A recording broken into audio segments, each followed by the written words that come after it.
매일 아침 하나님과 함께 누리는 하늘의 양식, 오늘 만나. 우리가 진리를 아는 지식을 받은 후 짐짓 죄를 범한즉 다시 속죄하는 제사가 없고 오직 무서운 마음으로 심판을 기다리는 것과 대적하는 자를 태울 맹렬한 불만 있으리라. 모세의 법을 폐한 자도 두세 증인으로 말미암아 불쌍히 여김을 받지 못하고 죽었거든.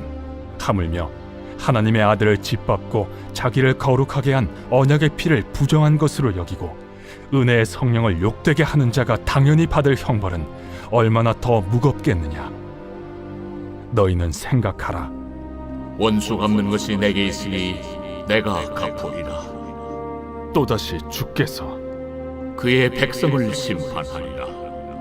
말씀하신 것을 우리가 아노니 살아계신 하나님의 손에 빠져 들어가는 것이 무서울진저 전날에 너희가 빛을 받은 후에 고난의 큰 싸움을 견디어낸 것을 생각하라.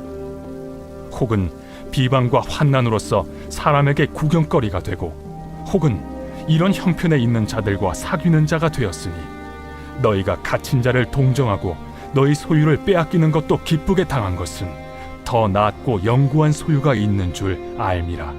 그러므로 너희 담대함을 버리지 말라. 이것이 큰 상을 얻게 하느니라. 너희에게 인내가 필요함은 너희가 하나님의 뜻을 행한 후에 약속하신 것을 받기 위함이라. 잠시 잠깐 후면 오실 이가 오시리니 지체하지 아니하시리라. 나의 의는 믿음으로 말미암아 살리라. 또한 뒤로 물러가면 내 마음이 그를 기뻐하지 아니하리라 하셨느니라. 우리는 뒤로 물러가 멸망할 자가 아니요 오직 영혼을 구원함에 이르는 믿음을 가진 자니라.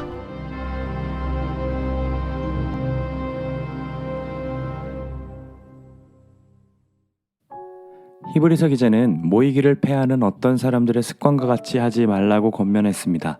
그리고 오늘 우리가 읽은 본문 맨 앞에 원어 성경으로 보면 왜냐하면이라는 접속사로 시작됩니다. 즉 앞에 말한 권면과 이어서 이렇게 모이기를 패하는 습관에 젖어 있을 경우 결국 하나님의 돌이킬 수 없는 그 두려운 심판에 직면하게 된다는 말을 하는 거죠. 이 두려운 심판은 단순히 불신자들에게만 해당되는 이야기가 아닙니다. 26절을 보시면 진리를 아는 지식을 받은 후라고 말하죠. 즉 예수님을 믿기로 작정하고 개종한 후라는 말입니다. 그럼에도 삶의 변화가 없이 짐짓 죄를 범하게 되는 사람에게는 심판만이 기다린다고 엄히 경고하고 있는 겁니다. 여기서 이 짐짓이라는 말은 우연하게 죄를 범하게 된 것이 아니라 분명히 죄임을 알고 있어요. 그런데도 고의로 계속적으로 짓는 죄를 말하고 있습니다. 이 행위가 반드시 심판받아야 하는 이유도 설명하고 있습니다. 하나님의 아들을 경멸하며 공개적으로 믿음을 거부하는 행위이며 자신을 구원했다는 그리스도의 피의 효력이 무의미하다고 말하고 있는 것이기 때문입니다. 또한 구원을 이루기 위해 날마다 동행하시는 은혜의 성령님을 모욕하고 거부하는 것이기에 이러한 죄는 심히 무거운 것이며 속죄의 여지가 없다는 사실을 분명하게 이야기하고 있습니다. 초대교회가 여러분 어떤 상황에 놓여 있는지 기억나십니까? 모진 핍박과 고난, 그 살해 위협들, 모든 것을 상실해버리는 극심한 어려움 가운데서 배교하는 무리들이 생겨나는 환경 속에 놓여 있었습니다.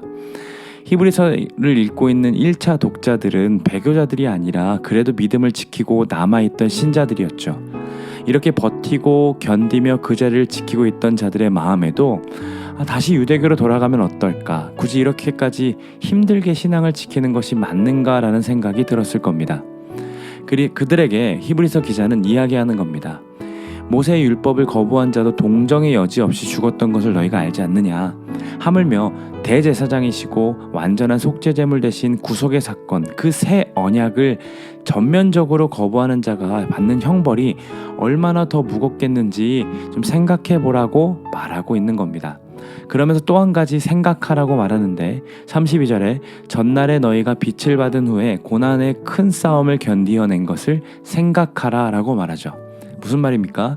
너희가 어떻게 고난의 싸움들을 이겨냈는지 생각해봐라. 비방과 환난으로서 공개적으로 모욕당하고 조롱거리가 되었던 것, 그리고 또 이렇게 고난받는 자들에게 친구가 되어주었던 역사를 좀 기억해보라고 이야기하고 있는 겁니다. 그리고 마지막으로 이렇게 말하죠. 너희 담대함을 버리지 말라. 앞에서는 배교자가 받을 심판이 어찌나 큰지를 생각하고 그동안 고난을 어떻게 버텨왔는지 견뎌왔는지 생각하라고 말했다면, 이제는 믿음 가운데서 담대하라고 권면하고 있습니다. 현재 갇힌 자를 동정하고 또 가지고 있는 소유를 빼앗기는 어려움에 있더라 하더라도 믿음의 그 담대함으로 견뎌내라고 권면하는 겁니다. 이렇게 견뎌내고 담대할 수 있는 이유가 나옵니다. 무엇입니까? 지금 견뎌내면 후에 이 땅에서 잘 살 수 있기 때문입니까? 비트코인에 투자한 사람들은 버티고 견디면 언젠가는 오를 것이라고 생각하며 절대로 돈을 빼지 않고 버틴다고 합니다. 그들과 같이 믿음의 담대함을 가지면 우리도 결국 재팟이 터지는 인생을 살기 때문에 여러분 견디라고 하는 걸까요? 당연히 아니죠. 성경은 이 땅에서의 삶을 보장하지 않습니다. 이 땅의 것은 유한합니다. 언젠가는 다 사라집니다. 그러나 우리가 담대하고 버티며 견딜 수 있는 이유는 우리 성도에게 영원한 소유가 있기 때문이죠. 히브리서에 나오는 다른 표현으로 바꾸자면 더 나은 본향이 있기 때문입니다. 그것이 바로 버티고 견디는 성도들이 받게 되는 상입니다. 이 상을 얻기 위해 성도는 곧 인내함이 필요합니다. 어떤 것에 대한 인내함입니까? 약속하신 것을 받기 위함, 즉 예수 그리스도, 그분이 지체하지 않고 오시겠다는 약속을 기다리는 그 인내함이 필요하다는 겁니다. 그리고 마지막으로 배교하지 않고 인내함으로 예수님을 기다리는 그 성도의 정체성이 무엇인지 분명하게 선포하는데, 그것이 39절의 말씀입니다. 우리는 뒤로 물러가 멸망할 자가 아니요 오직 영혼을 구원함에 이르는 믿음을 가진 자니라. 사랑하는 여러분, 우리도 이들과 같이 뒤로 물러가 멸망할 자들이 아닙니다. 오직 우리의 영혼을 구원함에 이르는 믿음을 소유한 자들입니다. 물론 우리는 물리적으로 목숨을 바꾸는 그 순교의 자리에 있지는 않습니다. 그러나 우리의 삶에서도 이 초대교회처럼 수많은 배교의 위험들이 있음을 우리는 압니다. 직장에서나 사업장에서나 또 불신자들과의 경쟁 관계에 있는 이 삶의 현장 가운데서 우리가 가진 믿음이 무의미할 만큼, 또 내가 주일에 했던 고백이 무색할 만큼 우리는 예수님을 거부하고 성령님을 모욕하며 살아가는 순간들이 있음을 압니다. 쉽게 끊지 못하는 죄가 우리를 갉아먹고 있음에도 여전히 우리는 죄를 좋아하죠. 그리고 짐짓 죄를 짓습니다.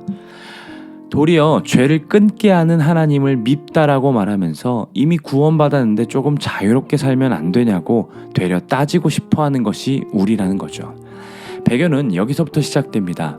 그래서 우리는 생각해야 합니다. 누군가의 신앙을 바라보면서 저런 모습은 배교자라고 말하기 이전에 내 믿음이 어떠한지에 대한 그 솔직한 자기 점검이 필요하다는 거죠. 그리고 삶의 현장 속에서 나 또한 배교자들처럼 미끄러질 수도 있구나라는 그 영적인 민감함을 가지고 있어야 됩니다. 초대교회 당시에 말시온이란 사람이 있었습니다. 그도 역시 예수님을 믿음으로 받아들였다라고 고백하며 교회 공동체에 있었던 사람이었습니다. 그러나 그는 구약의 하나님과 신약의 하나님이 다르다고 생각했습니다. 구약의 하나님은 잔인하고 악하고 열등하다고 생각했고, 신약의 하나님은 고상하고 완전하고 사랑과 자비의 하나님이라고 생각했습니다. 그래서 그는 구약을 가치 없게 여기고 신약에 기록된 구약의 내용까지도 다 지워버리며 나름의 자신만의 성경을 만들었습니다. 그의 주장은 많은 성도들을 미혹하였고 결국 교회에서 그는 추방당하게 됩니다. 그런데 이런 말시온 같은 이 편향적인 사고가 우리에게도 있다는 거죠. 심판의 메시지는 다 무시합니다. 그리고 사랑과 자비의 메시지는 너무나도 좋아합니다. 그러면서 하나를 이해해 주시고 공감해 주시는 분이라고 생각하며 내가 하고 싶은 대로 살아가고 자기 나름의 성경을 만드는 것이 지금은 아무렇지 않는 것처럼 보이지만 그것이 곧 배교로 인도하는 행동이 될 수 있다라고 하는 겁니다. 오늘 본문은 우리에게 배교자들을 기다리는 것은 하나님의 분명한 심판뿐임을 이야기하면서 그동안 참고 견뎌온 삶을 끝까지 좀 붙잡고 담대하게 살아가라고 이야기하고 있습니다. 정말 그렇습니다. 그랬으면 좋겠습니다. 알면서 죄를 짓는 삶 이제 좀 그만두고 오늘 하루만큼이라도 영원하신 그 하나님 나라를 소망하며 담대하게 그리고 인내함으로 믿음을 지키는 우리 모두가 되었으면 좋겠습니다. 여러분 기억하십시오. 우리는 뒤로 물러가 멸망할 자들이 아닙니다. 우리가 소유한 믿음은 우리의 영혼을 구원에 이르는 믿음입니다. 그 믿음을 가지고 오늘도 부르신 삶의 현장에서 담대하게 살아내는 우리 모두가 되기를 간절히 소망합니다.